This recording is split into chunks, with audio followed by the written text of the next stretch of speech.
This is Squawk Pod from CNBC. Today on the podcast, a few big topics to ease you into the long weekend. Labor Day 2024 set to be one of the busiest stretches for travel. I'm getting on a plane. Are you? The Points guy Brian Kelly on what to expect en route.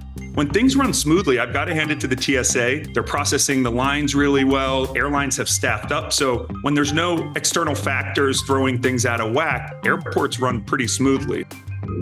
And the concerning rise of mosquito-borne viruses. Former FDA head Scott Gottlieb tells us what we need to know. At the very least, what we could be doing is getting in place better controls to make sure that people who are well-intentioned aren't the source of the next pandemic strain. I'm CNBC producer Katie Kramer. It's Friday. It's the last workday of August. Summer's end is right around the corner, and Squawk Pod begins right now.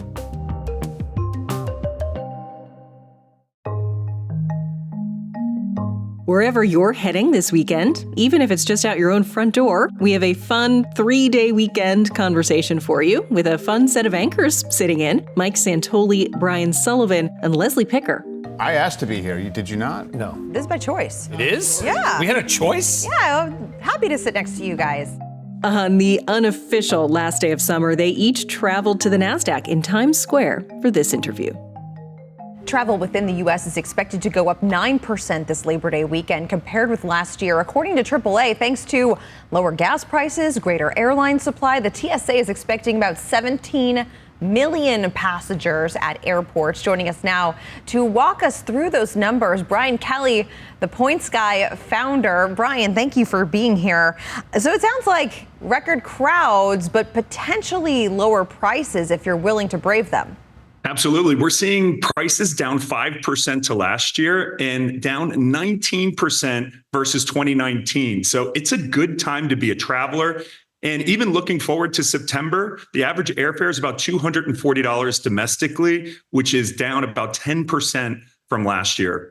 Can we take a step back and remind our viewers what's driving these price declines? Is it more muted demand or that supply capacity that I mentioned in the intro that just is kind of writing itself out with the post-pandemic kind of trends that we saw?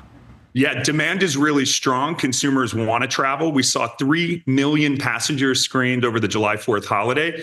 But the big reason why prices are dropping is an increase in supply. Airlines have flooded the market with new planes, bigger planes, and increasing capacity on really popular routes. So planes are full. But because there's so much extra supply, prices are really low. Comparatively, last summer, I'm currently in Ibiza, Spain. Last summer, business class airfares were $5,000 and up. This year, I got a first class airfare, $4,200 in first class on British Airways, which was shocking to me, peak August season. So the airlines are discounting. You know the haters are going to come out and say, if Brian Kelly flying first class to Europe, I want to point out that Brian Kelly is about 6'7". How tall are the bro? I'm is 6'7", tall. therefore it's a medical necessity for me to fly first. Like literally, I'm a pretty tall guy, and I meet the guy. I'm like, dude, like you ain't flying coach. I've been to like you can't physical torture. By the way, you're like all contorted.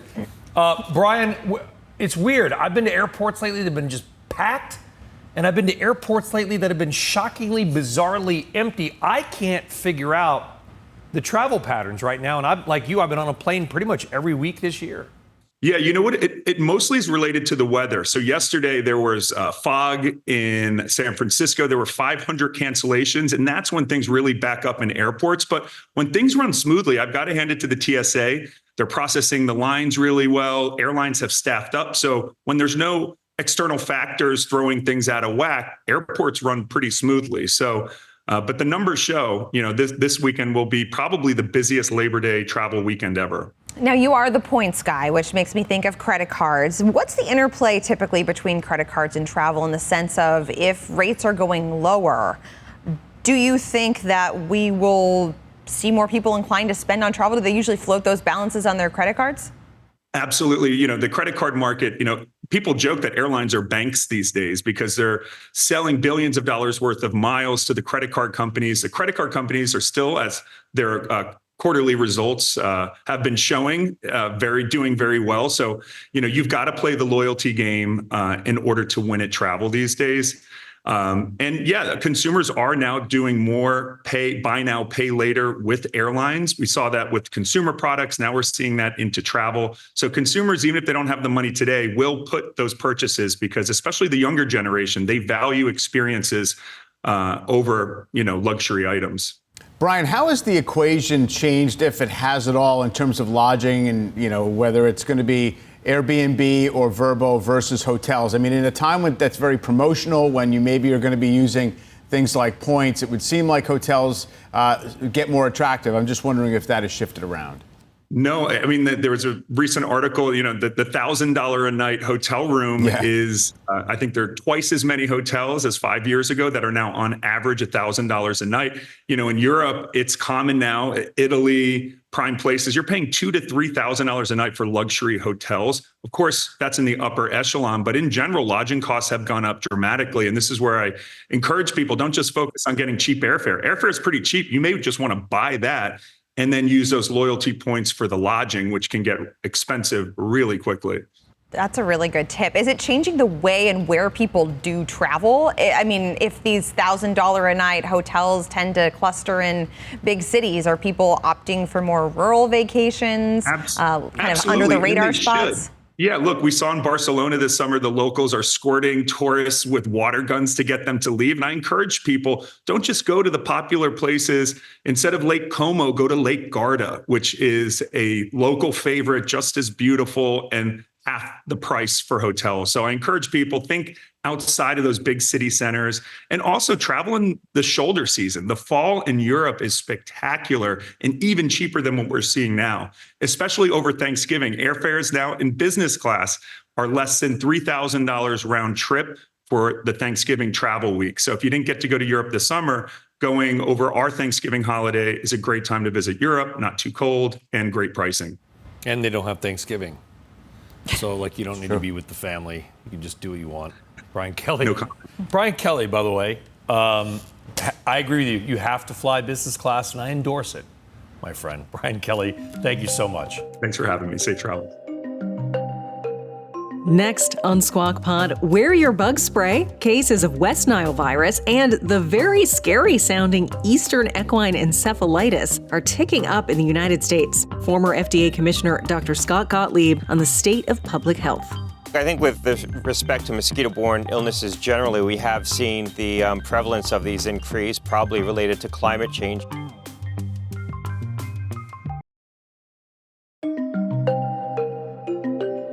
You're listening to Squawk Pod from CNBC.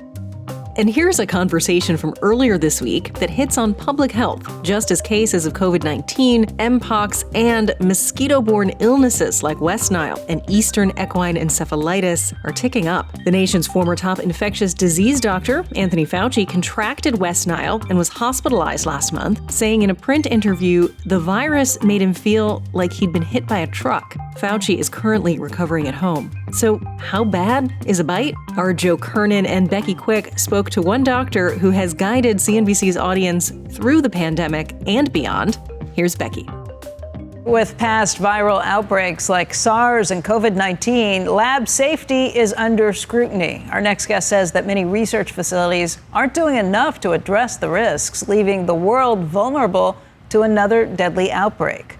Joining us right now is Dr. Scott Gottlieb. He's former FDA commissioner, also a CNBC contributor, and he serves on the boards of Pfizer and Illumina. And Dr. Gottlieb, good to see you. It's been a while since we've gotten to talk.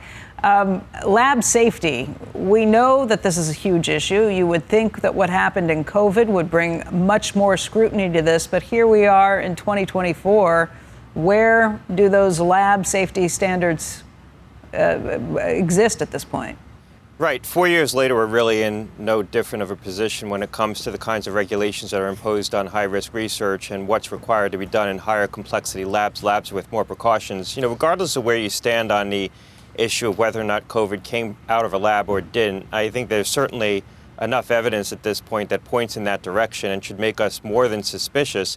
And we should have taken actions to try to tighten high-risk research. We really haven't done that. The WHO has had two bites at this apple. They promulgated new regulations under their international health regulations that governs how countries report epidemics and pandemic strains. And that didn't include anything to really get better oversight over high-risk research. And then they separately crafted a pandemic treaty between nations, and that dealt mostly with equitable distribution of vaccines and other resources between nations. It was another opportunity to try to build in greater measures, greater agreements around what countries would do to get better control over high-risk research, and it wasn't incorporated. We took some measures here unilaterally in the United States. There's going to be some regulations that go into effect in May of 2025 that governs so-called gain-of-function research, although it's defined differently, and requires federally funded research that could give new features to deadly pathogens to undergo greater scrutiny if it's done at all. But that hasn't been adopted internationally, and we need to do that. There's such a long laundry list of items that we're upset with China over at this point, whether that be the way they treat American companies, stealing their intellectual property, worries about Taiwan, questions about support of Russia in their Ukrainian policies and their attacks on Ukraine. I mean, where does this fall on the laundry list? Granted, a world, a virus, some explosion taking off would be huge, but I guess when you look at risks of it happening versus not, where does this land and where should it land? Well, I think it certainly should land higher, and we should be doing more to put pressure on the WHO to try to impose international agreements that require China to be doing more here. We really haven't done that. And I mean, WHO is a paper tiger, more or less, and they weren't willing to stand up to China. We haven't done much to really confront them on that. What I proposed in the Washington Post yesterday in an op-ed was that we just act unilaterally. We work with like-minded nations, maybe through the G7, and implement some kind of international accord, probably mirrored off of what we're doing here in the United States to get better governance over high-risk research, so-called gain-of-function research, those regulations that'll go into effect next year. Maybe we internationalize that with other nations, and we start there and then try to get more nations to join that pact. I think one thing we could do is to stipulate that institutions that aren't part of those agreements, and perhaps researchers who don't work for institutions that are part of those agreements, can't get federal funding, can't get funding from the nations who join those agreements, certainly the United States. And maybe we start to prevent them from being able to display research, present research at international conferences and publish in international Western journals.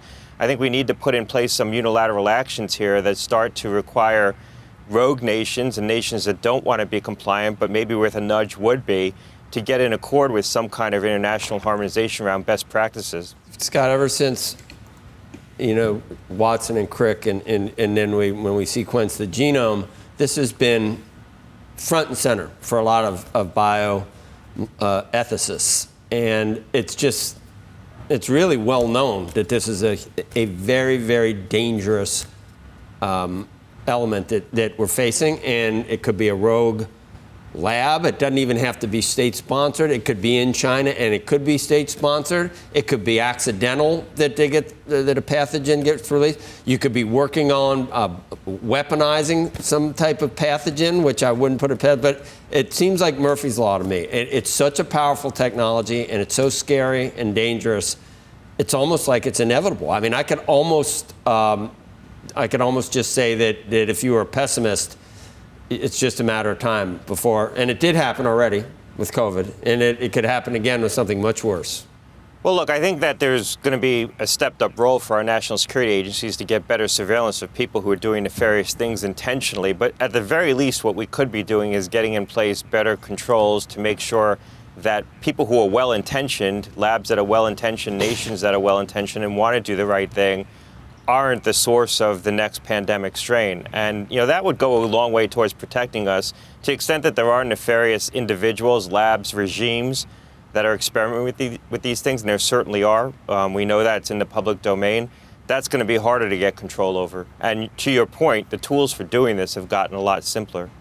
Hey, Scott, can we talk about a couple other concerning, kind of scary things in the news? One would be monkeypox and its return. The other would be West Nile virus. How high are your concerns on those two issues? Well, look, I think with respect to mosquito-borne illnesses generally, we have seen the prevalence of these increase, probably related to climate changes. West Nile this is the time of the year to get it. Glad to hear that Dr. Fauci has recovered from the case. It's unusual to get as sick as he did, from that virus. Most people will recover spontaneously. About 20% will develop more systemic symptoms and become more seriously ill. What we're seeing in Massachusetts is a different virus, this Eastern equine encephalitis. This is very dangerous. About 30 to 50% of people, there's a case fatality rate, about 30 to 50%. This was actually a virus that was looked at by countries, including the United States, as a potential bioterrorism agent. So we've long known that this is a very feared virus. It's spread through horses largely. That's why it's named what it is. And the best approach to dealing with it is to vaccinate the horses so that they can't become vectors. The mosquitoes bite the horses that are infected, get it, and then go on to bite humans. And so there is a way to control this locally, and they need to step up those measures in the parts of the country where this is spreading. It seems Massachusetts has some cases right now. Dr. Gottlieb, thank you. Always appreciate talking to you. Thanks a lot.